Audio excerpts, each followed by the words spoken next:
Now ये वो areas हैं जो हमने डिस्कस करने हैं, जो हम कैपिटल गेन से भी पढ़ के आ चुके हुए हैं और इनका ताल्लुक कैपिटल गेन्स में भी है, लेकिन चीज़ें वही हैं चूँकि डिस्पोजल और कैसिडी कॉस्ट वगैरह। तो हम इसको बेसिकली फिर यहाँ पे दोबारा डिस्कस करते हैं।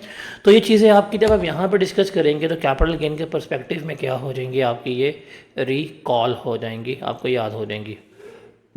पहले है कि डिस्पोजल, अब मैंने आपको कैपिटल गेन में बताया था कि डिस्पोजल मल्टीपल टाइम पेपर में आती है। तो डिस्पोजल की डेफिनेशन वही है जो हमने कैपिटल गेन में पढ़ी थी, that is desert star LCD. आपने क्या लिखनी है, आपने ये डेफिनेशन जो है याद कर लेनी है और आपने ये लिखनी। उसके बाद हमने पढ़ा था कि पर्सनल एसेट को बिज़नेस में लगा लें या बिज़नेस एसेट को पर्सनल में लगा लें, ये भी हमारा क्या कंसिडर होता है, ये भी हमारा डिस्पोजल कंसिडर होता है। उसके अलावा आपने बिज़नेस एसेट डिस्कार्ड कर दी हैं, ये भी डिस्पोजल है। आप टैक्स में जिस तरह अकाउंटिंग में डिस्पोजल करते हैं, आप सेम टैक्स में भी उस तरह ही डिस्पोजल कंसिडर करेंगे। अगर आपने part of the asset dispose of किए हैं तो आप पार्टली क्या करेंगे, उसको डिस्पोजल रिकॉर्ड कर रहे होंगे। मतलब अगर आपने एक पूरी बिल्डिंग में दो फ्लोर्स जो हैं बेच दी हैं, तो आप क्या करेंगे, आप दो फ्लोर्स को ही क्या करेंगे, वो डिस्पोजल जो है उनका ट्रीट कर रहे होंगे। तो पार्ट ऑफ द एसेट्स भी हम क्या कर रहे होते हैं, हम उनको डिस्पोज ऑफ कर रहे होते हैं। तो अगर हम पार्ट्स को डिस्पोज ऑफ करेंगे तो एसेट कॉस्ट को भी हम जिस तरह अकाउंटिंग में प्रोपोर्शनेट करते हैं, सिमिलरली हम टैक्स में भी क्या करेंगे, उसको प्रोपोर्शनेट कर रहे होंगे। तो ये सारा कुछ जो है हमारा डिस्पोजल से रिलेटेड है, इसमें हमने ऐसे कोई नई चीज़ नहीं पढ़ी। अच्छा जी, उसके बाद है हमारे पास एक्विजिशन ऑफ एसेट। जब हम एसेट को एक्वायर करेंगे तो हमने कब ट्रीट करना है, जब हमने एसेट को एक्वायर कर लिया। अब आप यहाँ पे काफ़ी बातें देख रहे होंगे, तो ये बातें आपको वही रिलेट करेंगी जो आप इन पीपीई में IAS 16 पढ़ के आते हैं, FR1 में वही सारी चीज़ें जो हैं हम यहाँ पे रिलेट कर रहे होंगे। अब हम कब ट्रीट करेंगे कि हमारे बिजनेस में कोई एसेट हमने एक्वायर कर लिया है। रिमेंबर, जब हम एसेट को इस्तेमाल करना शुरू कर दें, या हमारे पास एसेट को ग्रांट राइट मिल जाए इसको यूज़ करने का, या हम अपने पर्सनल एसेट को बिज़नेस में अप्लाई कर दें, तो हम ट्रीट करेंगे हमने क्या कर लिया है, हमने एसेट को इस्तेमाल करना शुरू कर दिया है। फिर एसेट की कॉस्ट कैसे डिटर्मिन होगी, यहाँ पे कॉस्ट की बात हो रही है इनिशियल मेजरमेंट की। और ये इनिशियल मेजरमेंट सेम वही है जो अकाउंटिंग में आप लोग पढ़ के आए हुए हैं IAS 16 में। उसके मुताबिक ही हम क्या करते हैं, अपने एसेट की कॉस्ट जो है वो मेजर कर रहे होते हैं।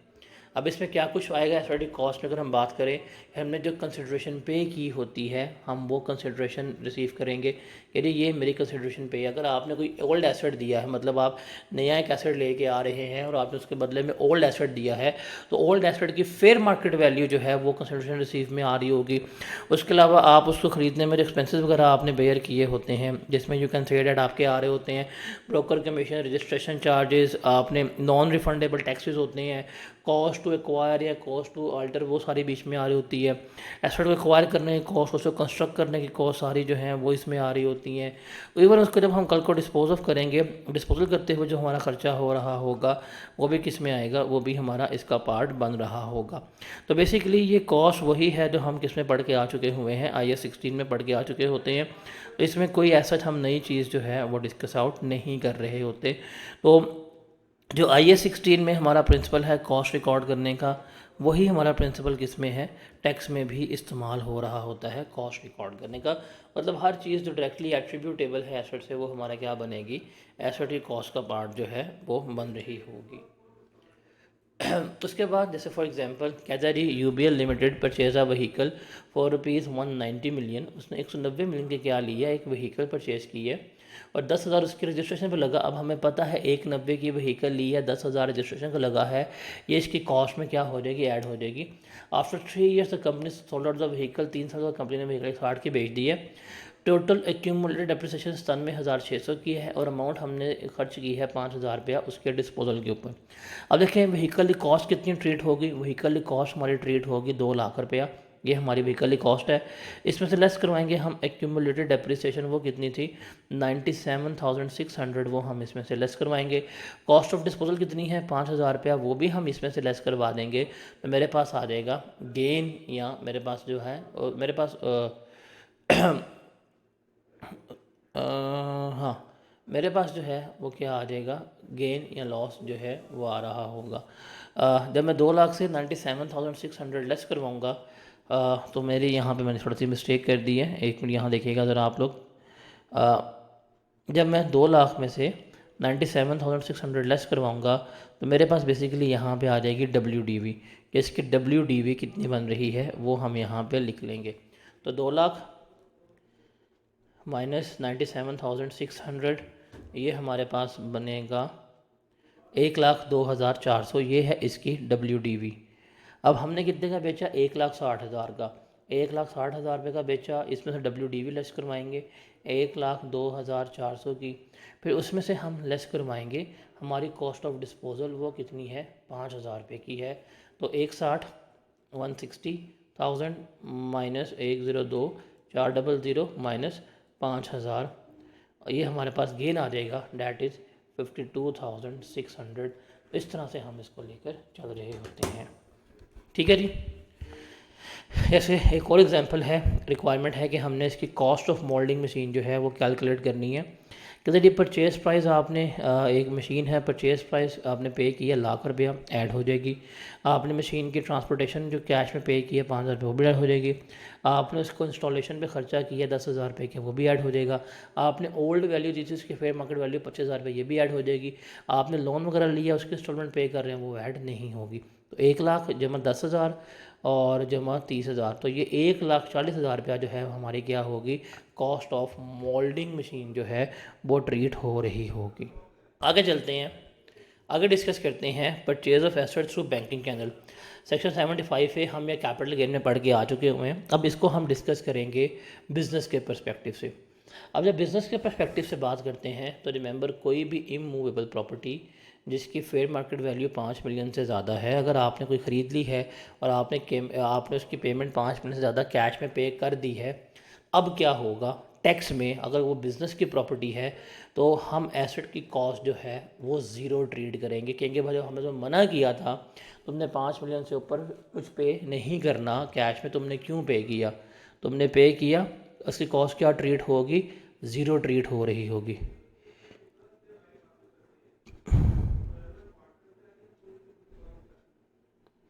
उसके अलावा आपको इस एसेट के ऊपर कोई डेप्रीसिएशन वगैरह भी अलाउ नहीं होगी। और जब कल को आप इस एसेट को डिस्पोज करेंगे, डिस्पोजल होगा, तो सेल प्राइस तो हमारे पास आ जाएगी, ये है। जब उसकी कॉस्ट ही ज़ीरो है, डेप्रीसिएशन ही ज़ीरो है, तो कॉस्ट हमारी ज़ीरो लेस होगी, तो मेरे पास गेन कितना होगा, सारे का सारा सेल प्राइस ही कंसिडर होगा। तो बिज़नेस में हमने एक चीज़ याद रखनी है, क्या वो, कि अगर हम एसेट को डिस्पोज ऑफ, हमने एसेट परचेज़ किया है और उसकी वैल्यू जो है वो 5 मिलियन से अबव थी इमूवेबल प्रॉपर्टी की, और हमने पेमेंट कैश में कर दी है, तो हमारी कॉस्ट क्या होगी, ज़ीरो ट्रीट होगी। और अगर हमने बिल्डिंग के अलावा एसेट ली हैं, जिसमें हम पर्टिकुलरली बात करते हैं हमारे जो मूवेबल एसेट्स हैं, कार, व्हीकल, प्लांट, मशीनरी, इसकी हम पेमेंट मैक्सिमम 1 मिलियन तक किस में कर सकते हैं, कैश में कर सकते हैं। अगर 1 मिलियन से ऊपर की पेमेंट कैश में की तो इनकी कॉस्ट क्या ट्रीट होगी, ज़ीरो ट्रीट होगी, ना तो इनकी डेप्रिसिएशन अलाउ होगी, और कल के जब इनको डिस्पोज ऑफ कर रहे होंगे, इनकी जो ही सेल प्राइस होगी वही सारा क्या कंसिडर होगा, इनका गेन कंसिडर हो रहा होगा। तो ये सेक्शन 75A जो है ये क्लियर है। आगे चलते हैं, ये चीज़ हम कैपिटल गेन में पढ़ के आ चुके हुए हैं और मैं इसको अभी डिस्कस आउट नहीं करूँगा। ये हम कहाँ पढ़ के आ चुके हुए हैं, कैपिटल गेन में। यदि अगर आर्म ऑफिसर्स जो हैं, अगर वो अपने एसेट्स वगैरह को डिस्पोज ऑफ करते हैं तो 50% जो है उनका एग्जेम्प्ट होगा, और शहदा वगैरह का डिस्पोजल जो है वो एग्जेम्प्ट होगा। ये सारा हम डिस्कस आउट करके आ चुके हुए हैं, तो इसको हम डिस्कस आउट नहीं कर रहे।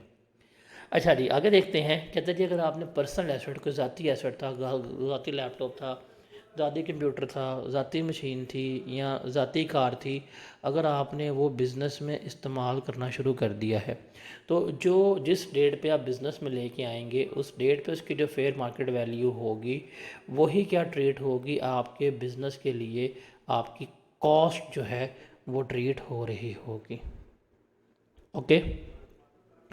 उसके बाद अगर हम कोई एसेट कंस्ट्रक्ट कर रहे हैं, हम एसेट बना रहे हैं, तो उसको कंस्ट्रक्शन करने की कॉस्ट हमारे पास क्या होगी, मतलब उसको रिकॉर्ड करने की जो डायरेक्ट मटेरियल होगा, डायरेक्ट लेबर होगा, या भी उस पर जितने भी डायरेक्ट खर्चे वगैरह, जो कॉस्ट ऑफ कंस्ट्रक्शन होती है वही हमारी क्या होगी, वही हमारी कॉस्ट उस न्यू कंस्ट्रक्टेड एसेट की कंसिडर जो है वो हो रही होगी। जैसे एग्जांपल है कि एक कंपनी जो है वो बॉयलर प्रोड्यूस कर रही है अपनी फैक्ट्री के लिए, तो उसकी कॉस्ट निकालने मटेरियल ये भी ऐड होगा, वेजेस भी ऐड होंगी, कंज्यूमेबल भी ऐड होगा, फ्यूल एंड पावर जो है अगर डायरेक्टली एट्रीब्यूटेबल हैं तो ऐड होंगे, ओवरहेड्स वगैरह हम इसमें ऐड नहीं हो रहे होंगे। तो इस तरह से हम क्या करते हैं, इसको अकाउंट फॉर कर रहे होते हैं। तो यहाँ पे कॉस्ट ऑफ प्रोडक्शन का कंसेप्ट जो है वो अप्लाई हो रहा होता है। जैसे एग्जांपल है कि जी एक वही एक मशीन है, उस मशीन की कॉस्ट जो है वो हमने क्या करनी है, वो हमने यहाँ पे डिटरमिन करनी है। आपने मशीन जो है वो परचेज़ की है, उसकी कॉस्ट जो है 1350000 है, और इसके ऊपर आपका फ्रेट पे हुआ है 15,000 रुपया, लोडिंग अनलोडिंग चार्ज 2,000 रुपये के हैं। स्पेयर परचेज़ किए हैं इरेक्शन ऑफ मशीन के लिए, मतलब मशीन को खड़ा करने के लिए आपने ये जो है टूल्स वगैरह परचेज़ किए हैं। लेबर वगैरह पे ख़र्चा हुआ है, वेजेस पे कर रहे हैं, ऑयल लुब्रिकेंट्स जो हैं वो आपने क्या किए हैं, वो आपने यहाँ पर पे वगैरह जो हैं वो किए हैं। हमने परचेज प्राइस निकालने मशीन की, तो हमें वही IAS 16 यहाँ पे अप्लाई करना है कि जो डायरेक्टली एट्रीब्यूटेबल चीज़ें होती हैं वो हमने क्या करनी होती हैं, वो हमने ऐड करनी होती हैं। तो कॉस्ट ऑफ मशीन हमारे पास यहाँ पे आ जाएगी, फ्रेट बीच में ऐड हो जाएगा, लोडिंग अनलोडिंग ऐड हो जाएंगे, स्पेयर्स लेबर बीच में ऐड हो जाएगा। तो हम किस पे रिकॉर्ड करेंगे, इस टोटल वैल्यू के ऊपर हम इसे रिकॉर्ड कर रहे होंगे। Is that clear to everyone? उसके बाद है हमारे पास ये इम्पोर्टेंट है, और ये बहुत इम्पोर्टेंट है कि अगर आपने लोन obtain किया है फॉरेन एक्सचेंज में, फॉरेन करेंसी में, और आप उस लोन की रिपेमेंट्स कर रहे हैं, और आपने लोन लेके एसेट जो है उससे ख़रीद लिया है, अब उसका क्या इम्पेक्ट होगा वो हमने देखना है। फॉर एग्ज़ाम्पल आप लोन लेते हैं जिस दिन जाके, उस दिन मार्केट में डॉलर होता है 200 रुपये का। अब आपने वो लोन लेके क्या कर लिया, एसेट ले लिया, जब किस्त पे करने आते हैं लोन की तो डॉलर 210 का हो जाता है। तो अब ये जो एक्सचेंज रेट फ्लक्चुएशन हुई है, ये जो एक्सचेंज रेट में तब्दीली आई है, इसका क्या इम्पेक्ट होगा वो हमने क्या करना है, वो हमने यहाँ पे कैलकुलेट करना है। तो इसकी मैं आपसे एक बड़ी कम्प्रीहेंसिव एग्जांपल से इसको समझाऊंगा, वो ज़रा आपने देखना है, ये एग्जांपल समझ लें, इसके अलावा एक्सचेंज रेट आपको करने की ज़रूरत नहीं है। रिक्वायरमेंट है compute the cost of the plant prior to and after the exchange rate. Change rate होने से पहले कितनी कॉस्ट है और चेंज से बाद कितनी कॉस्ट है, वो हम क्या करेंगे, वो हम यहाँ पर रिकॉर्ड कर रहे होंगे। Also computer depreciation for the year 2010, 11 and 12, assuming the depreciation is charge at 15%। कितनी डिप्रिसिएशन है, 15% है। कहता है जी Bill limited acquired a foreign currency loan of $40,000। Bill ने कितना लोन दिया, $40,000 का लोन दिया। And in the beginning of the year 2010, और 2010 के शुरू में the loan was repayable in half yearly instalment, मतलब हर 6 माह बाद इंस्टॉलमेंट पे करनी है 5,000 रुपये की। The loan was utilise for import of a plant and value equal to the amount of loan. जितने का लोन लिया उतने का प्लांट इंपोर्ट कर ली। At time of telling the loan and importing the plant, dollar कितने का है आपका, 100 रुपये का है। The company incur the following expenses in connection with the plant. उसने इंश्योरेंस पे किया 20 का, पोर्ट एक्सपेंस पे किया, कस्टम ड्यूटी पे किया, फ्रेट पे किया, इंस्टॉलेशन पे किया। आफ्टर पेमेंट ऑफ 4 इंस्टॉलमेंट, मतलब 2 साल की किस्तें पे करने के बाद, exchange rate fluctuated, exchange rate change हो गया and next 2 installment were paid at ₹105। एक किस्त हमने पे की 105 की, एक किस्त हमने पे की 110 की। अब हमने अपना कैलकुलेट करनी है कॉस्ट ऑफ द एसेट। सवाल समझ आया आप लोगों को?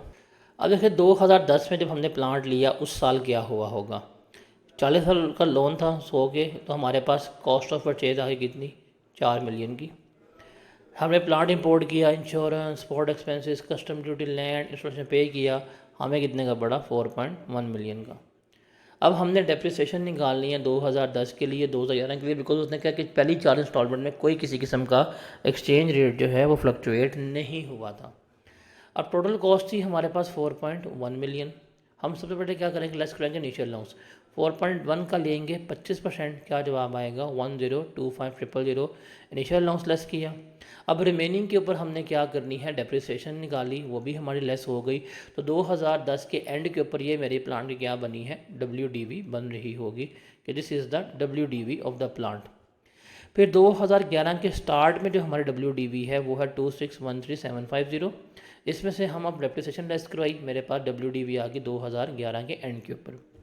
अब जब 2012 शुरू हुआ तो ये 2012 की है WDV। अब जब मैंने इंस्टॉलमेंट पे की पहली, तो सर मैंने $5,000 जब पे करने गया तो मेरा एक्सचेंज रेट चेंज हो गया। मैंने 105 के हिसाब से पे किया था, हालांकि मैंने लोन कितना लिया 100 के हिसाब से। तो मुझे कितना एक्स्ट्रा पे करना पड़ गया, मुझे 25,000 रुपये एक्स्ट्रा पे करना पड़ गया। अब ये जो मैंने एक्सचेंज रेट फ्लक्चुएशन की वजह से जो 25,000 एक्स्ट्रा पे किया है, ये मैं अपने एसेट के WDV में क्या करूँगा, ऐड करूँगा। अगली इंस्टॉलमेंट पे की, उस पर मुझे 50,000 एक्स्ट्रा पे करना पड़ गया। क्यों? बिकॉज जब मैंने लोन की रीपेमेंट की तो लोन 110 का हो गया था, हालांकि मैंने लोन 100 का लिया था, तो मुझे 50,000 एक्स्ट्रा पे करना पड़ गया। ये 50 भी हम क्या करेंगे, एसओडी कॉस्ट में ऐड करेंगे। तो अब ये जो एक्सचेंज रेट फ्लक्चुएशन की वजह से जो मेरे पैसे बढ़े हैं, ये एसओडी कॉस्ट में ऐड हो जाएंगे। अब ये है मेरे पास रिवाइज WDV। इसके ऊपर हम क्या करेंगे, रेट लगाएंगे, डेप्रिसिएशन आ जाएगी, और ये मेरे पास WDV आ जाएगी at the end of the year के साल के एंड के ऊपर हमारी WDV इस तरह बन रही होती है। तो this is one of the most comprehensive example जो हम लेके चले। देखें, अगर एक्सचेंज रेट इंक्रीज़ होगा हम ऐड कर देंगे the way we added in that question. अगर एक्सचेंज रेट डिक्रीज़ होगा तो हम लेस भी करवा रहे होंगे। तो ये एक्सचेंज रेट का बहुत ही डिटेल क्वेश्चन है जो हमने यहाँ पे किया, और हमने इसकी फ्लक्चुएशन को जो है वो समझा है। उसके बाद है कि अगर हमें एसेट के लिए कोई सब्सिडी मिल जाए तो उसका ट्रीटमेंट क्या होगा। अब आपको कोई सब्सिडी मिली है, कोई ग्रांट मिली है, उसको हमने देखना है क्या है और क्या नहीं। देखें जी, अगर आपको कोई सब्सिडी मिली है, कोई ग्रांट मिली है जो एग्जेम्प्ट है, जिसके ऊपर कह दिया गया है कि सब्सिडी के ऊपर कोई किसी किस्म का टैक्स जो है वो चार्ज नहीं होगा, उसको हमने क्या करना है, हमने यहाँ पर डिस्कस आउट करना है। देखिए, अगर ग्रांट की अमाउंट एग्जेम्प्ट है ना, तो उसको हम एसेट की कॉस्ट में से हमेशा क्या करते हैं, रिड्यूस करवा देते हैं। और अगर ग्रांट की अमाउंट एग्जेम्प्ट नहीं है, टैक्सेबल है, तो एसेट की कॉस्ट में ऐड हो जाती है। जैसे एग्जाम्पल है, a charitable institution receive a grant of ₹1.5 million for purchase of some equipment. उसको 1.5 लाख रुपए की जो है ग्रांट मिली है कुछ इक्विपमेंट्स खरीदने के लिए। The require purchase was against 170, हालांकि इक्विपमेंट कितने के लिए, उन्होंने 1,70,000 रुपये का लिया है। हमने कंप्यूट करनी है एसओडी कॉस्ट कब, जब ग्रांट हमारी एग्जाम्प्ट हो और जब ग्रांट हमारी टैक्सेबल हो। हमने क्या करनी है, हमने उसको लेकर चलना है। नंबर 1, अब देखें पहला सिनेरियो, उसको देखते हैं। Grant not chargeable to tax. आपने इक्विपमेंट लिया 170 का, जो ग्रांट मिली वो एग्जाम थी, ग्रांट की अमाउंट हम इसमें से लेस करवा देंगे, मेरे पास क्या आ जाएगी, मेरे पास कॉस्ट ऑफ द एसेट जो है वो आ जाएगी। और अगर ग्रांट टैक्सेबल थी तो भाई टैक्सेबल ही है, तो उस पर मतलब एसओडी कॉस्ट रिड्यूस नहीं होगी। तो सेकंड केस में हमारी एसओडी कॉस्ट जो है वो 170 ही ट्रीट हो रही होगी। ये ग्रांट वाला पॉइंट भी पेपर में रिसेंट आया है। ये वाला पॉइंट आपका रीड ऑनली है, इसको आपको याद करने की ज़रूरत नहीं है। मैं इसको आपको समझाता हूँ। Just take an example. आप एक मशीन ख़रीदने जा रहे हैं और मशीन की वैल्यू जो है वो 10 लाख रुपये। कितने की है मशीन? 10 लाख रुपए की। अब आप मशीन की सिनेरियो नंबर 1 ये है, derivation of amount chargeable tax का मतलब क्या है। आप मशीन की पेमेंट करते हैं, 6 लाख रुपया कैश में दे देते हैं, ठीक है, प्लस आप उसको एक क्या कहते हैं पेपर्स का बंडल दे देते हैं, और वो पेपर्स जो है उसकी वैल्यू जो है वो होती है जी 3,80,000 रुपये। कितनी होती है? 3,80,000 रुपया। और ये पेपर का बंडल जो है, मतलब पेपर जो है वो टैक्सेबल है, इनके ऊपर टैक्स लगेगा। तो आपने एक मशीन ली जिसकी मार्केट में कीमत कितनी थी? 1 मिलियन। आपने 6 लाख कैश दिया और साथ आपने पेपर का बंडल दिया। पेपर के बंडल की कुल कीमत थी मार्केट 3,80,000। तो आप मशीन लेके आके अगले बंदे ने मशीन आपको दे दी। अब आपकी मशीन कितने की रिकॉर्ड होगी? 6 लाख जमा 380, 9,80,000 रुपये की आप मशीन रिकॉर्ड करेंगे। क्या है? Cost of the asset shall be the amount charge plus, मतलब कितनी आप अमाउंट देंगे, plus any amount paid by the asset, मतलब जो आपने एसेट दिया है उसकी अमाउंट क्या थी और आप कितना कैश पे कर रहे हैं न्यू एसेट की, आपकी क्या बन जाएगी, रकम बन जाएगी। ये है टैक्सेबल। सेकंड सिनेरियो है कि अगर आप कोई एसेट ख़रीद के लाए हैं और आपने जो अमाउंट पे किया वो एग्जाम्प्ट है, जैसे इसी सिनेरियो में अगर हम पेपर की अमाउंट पे करते और पेपर एग्जाम्प्ट होता, स्टिल हम क्या करते, स्टिल हम इसको रिकॉर्ड करते 6 मिलियन प्लस 3,80,000, बेशक एग्जाम्प्ट है होता रहे, हम एसेट जो है वो 9,80,000 का ही रिकॉर्ड कर रहे होंगे, चाहे एग्जाम्प्ट हो चाहे टैक्सेबल हो, हम क्या करेंगे, दोनों को ही रिकॉर्ड करेंगे एसेट कॉस्ट का पार्ट बनाते हुए। आगे चलते हैं, आगे हम बात करते हैं लीज्ड एसेट की। ये जब हम वो डिस्कस कर रहे थे, you can say that profit on date, हम वहाँ पर डिस्कस कराए थे कि लेसी के पर्सपेक्टिव पे हमने डिस्कस किया था क्या, कि लेसी के पर्सपेक्टिव में सिर्फ जो उसको एक्सपेंस के तौर के ऊपर अलाउ होता है वो हैं लीज रेंटल्स। वो क्या है, लीज रेंटल्स हैं, वो लेस करवा रहा होता है, बाकी उसको डेप्रिसिएशन वगैरह कुछ भी अलाउ नहीं होती। और आपने एसेट लिया लीज़ के ऊपर, लीज़ की टर्म जो है वो आपकी मैच्योर हो गई। अब लीज़ की टर्म मैच्योर होने के बाद आपने फ़ैसला किया है कि यदि एसेट ख़रीदने लगे हैं। हम ये पढ़ के आए थे और वहाँ पे भी मैंने क्लियरली बताया था कि जो एग्रीमेंट के मुताबिक रेजिडुअल वैल्यू होगी उसके ऊपर आप एसेट ख़रीदेंगे, या जो बारगेनिंग प्राइस होगी उसके ऊपर क्या करेंगे, आप अपने एसेट ख़रीदेंगे और उसको डेप्रिशिएट कर रहे होंगे। ये हम बड़ा तफसील में जो है वो क्या करके आए थे, वो डिस्कस कर रहे होंगे। जैसे मोटर व्हीकल है, हमने ख़रीदी motor vehicle, cost vehicle lease पे ली है, व्हीकल की कॉस्ट कितनी थी, 1 मिलियन थी। अब जब हमने लीज़ पे ले लिया है तो एग्रीमेंट हुआ जी हमारा उसके साथ, लीज़ व्हीकल के साथ, किधर गया, आगे हो गया, कि अगर हम इस व्हीकल को परचेज़ करना चाहते हैं, आपने लीज़ पे व्हीकल ली है, आप चाहते हैं, do you want to purchase that vehicle, और आप 7 इंस्टॉलमेंट के पे करने से पहले ही चाहते हैं कि आप इसको ख़रीद लें, आप 1 मिलियन पे करें, आपकी हो जाएगी। आप 7 इंस्टॉलमेंट पे कर देते हैं बट 11 इंस्टॉलमेंट से पहले ख़रीदना चाहते हैं तो 7.5 लाख की होगी। अगर 11 इंस्टॉलमेंट के बाद ख़रीदते हैं लेकिन 17 इंस्टॉलमेंट से पहले ख़रीदते हैं तो 5 लाख देने पड़ेंगे। 17 के बाद ख़रीदते हैं लेकिन 22 से पहले तो ना पड़ेगा 2.5 लाख रुपया।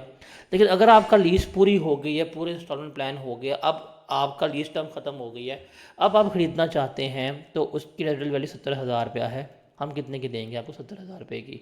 अब देखें, अगर आपने लीज़ ख़त्म हो गई है, लीज़ ख़त्म होने के बाद आपने फैसला किया आप उस कार को ख़रीदना चाहते हैं, तो आप कंपनी को पे करेंगे 70,000 रुपया, वो गाड़ी आपके नाम ट्रांसफ़र कर देंगे, आप गाड़ी को रिकॉर्ड करेंगे 70,000 रुपये के ऊपर, और इसके ऊपर क्या कर रहे होंगे, इसको डेप्रिशिएट कर रहे होंगे। तो रिमेंबर, रेजिडुअल वैल्यू या हमारे पास जो है बारगेनिंग प्राइस, उसके ऊपर हम क्या करते हैं, हम इसको रिकॉर्ड कर रहे होते हैं। आगे चलें, एक एग्जांपल है, इसको देखते हैं। कहते जी, Borewala express limited is in the business of manufacturing and sale of component part for automobile industry. On 1 January 2020 BEL took a loan of $1 lakh, $1 million from a GH Bank USA, which was utilized for purchasing the plant. The loan is repayable in 10 equal installment in US dollar. The exchange rate is on 1st January was $1 equal to 98, and the loan liability was recorded in the books of S9.8। उसने इतने का loan लिखा, loan लिया, loan से plot लिया, सही वो हमारा इसके ऊपर जो है वो बता रहा है। Okay, the project was completed in June 2021। Project कब कम्प्लीट हो गया, जून 2021 में, बट कमीशन हुआ 31 जुलाई को। तो जब इस्तेमाल के लिए होगा हम इस तरीके से क्या करेंगे, इसको डेप्रिशिएट करेंगे। टोटल अमाउंट जो है प्लांट पे स्पेंड की है उसे 200 मिलियन की। ओके, मतलब जो कॉस्ट ऑफ प्लांट है वो हमारे पास कितने की है, वो हमारे पास 200 मिलियन की है। एकम जुलाई को गवर्नमेंट ने सब्सिडी दी थी 10 मिलियन की। सब्सिडी अगर सैलरी है तो वो एग्जाम्प्ट होती है, हम वो 10 मिलियन क्या करेंगे, लेस करा देंगे, प्लांट हमारे पास 190 का आ जाएगा। जब इंस्टॉलमेंट पे करने के हैं, रीपेमेंट की, तो हमें लाख रुपए की इंस्टॉलमेंट पे की है, $1,00,000 की। तो एक्सचेंज रेट हमारा हुआ था कितने का, 100 का। अब देखें, हमने 98 का लिया था, एक्सचेंज रेट कितने का, 100 का, तो हमें 2 रुपये एक्स्ट्रा पे करने पड़े हैं। एक्स्ट्रा लाइबिलिटी होगी वो भी हम इसमें ऐड करेंगे, तो मेरे पास जो है वो क्या हो जाएगी, एसेट की कॉस्ट आ जाएगी, और इसके ऊपर इसको हम डेप्रिशिएट कर रहे होंगे। ये अभी रिसेंट भी सवाल आया है 2023 में जो है वो हम इसको लेकर चल रहे होते हैं। उसके बाद है कंसिडरेशन रिसीव। एक कंसिडरेशन रिसीव हमने बहुत जगह डिस्कस की है। हम ये जब कैपिटल गेंस पढ़ रहे थे वहाँ पे डिस्कस करके आए हैं कंसिडरेशन रिसीव क्या होती है।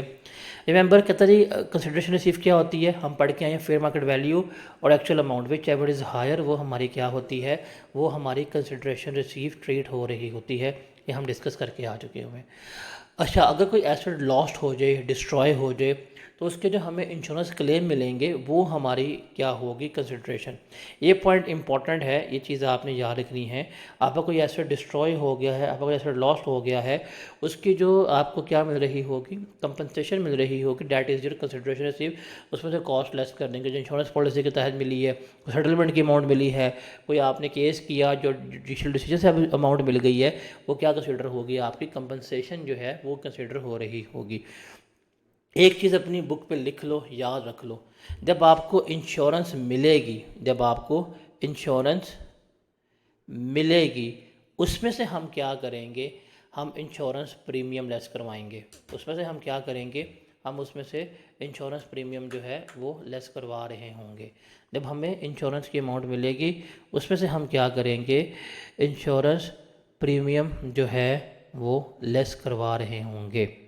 अगर आपको इंश्योरेंस प्रीमियम नहीं मिली तो आप इंश्योरेंस प्रीमियम लेस नहीं करवा सकते। जब प्रीमियम मिलेगा, जब आपको इंश्योरेंस मिलेगी, एसेट डिस्ट्रॉय हो गया, तबाह हो गया, क्लेम किया, जब आपको इंश्योरेंस की अमाउंट मिल रही है तो उसमें से हम क्या करेंगे, उसमें से हम जो है अपना इंश्योरेंस प्रीमियम लेस करवा रहे होंगे जो हमने फॉर द ईयर पे किया होगा। ये रूल कैपिटल के में भी एक्सेप्टेबल है, ये रूल हमारा इनकम फ्रॉम बिजनेस में भी क्या है, एक्सेप्टेबल है। Is that clear?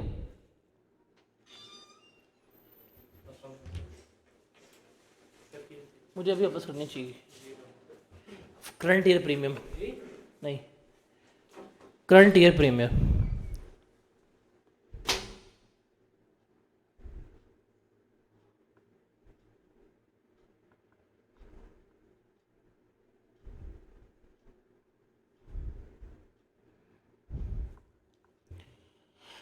आगे चलते हैं, ये भी हम डिस्कस करके आ चुके हुए हैं। अभी अभी हमने ये बात की, अभी अभी हमने लेसी की बात की थी ना, कि लेसी जो है अगर उसने कोई लीज्ड एसेट ख़रीदा है तो देखें, एक लेसर है, एक लेसी है। लेसर ने इसको एसेट बेचा और इसने लीज एसेट ख़रीदा होगा रेजिडल वैल्यू पे या बारगेनिंग प्राइस के ऊपर। इसने ख़रीदा, इसके लिए कॉस्ट है और इसके लिए क्या होगी, ये सेल प्राइस कंसीडर होगी और इसकी बेसिस पे अपना ये गेन या लॉस निकाल रहा होगा। सिमिलरली अगर आप अपना पर्सनल एसेट बिजनेस में अप्लाई करते हैं तो उस डीड की जो फेयर मार्केट वैल्यू होगी वो आपके लिए क्या कंसिडर होगी, कॉस्ट कंसिडर हो रही होगी। उसके अलावा अगर आपने दो या मल्टीपल एसेट्स बेचे हैं और आपको उनकी कंसिडरेशन जो रिसीव हुई है दोनों की इकट्ठी हो गई है, मतलब आपने एसेट्स बेचे, आपको दोनों एसेट्स का 7 लाख रुपए मिल गया, अब आपको नहीं पता कि ए के कितने हैं, बी के कितने हैं, तो आप क्या करेंगे, आप इनकी कंसिडरेशन को जो फेयर मार्केट वैल्यू होगी उसकी बेसिस पे क्या कर रहे होंगे, प्रोपोर्शनेट कर रहे होंगे। तो ये हमारे सारे क्या हैं, रूल्स हैं जिसको हम लेकर चल रहे होते हैं।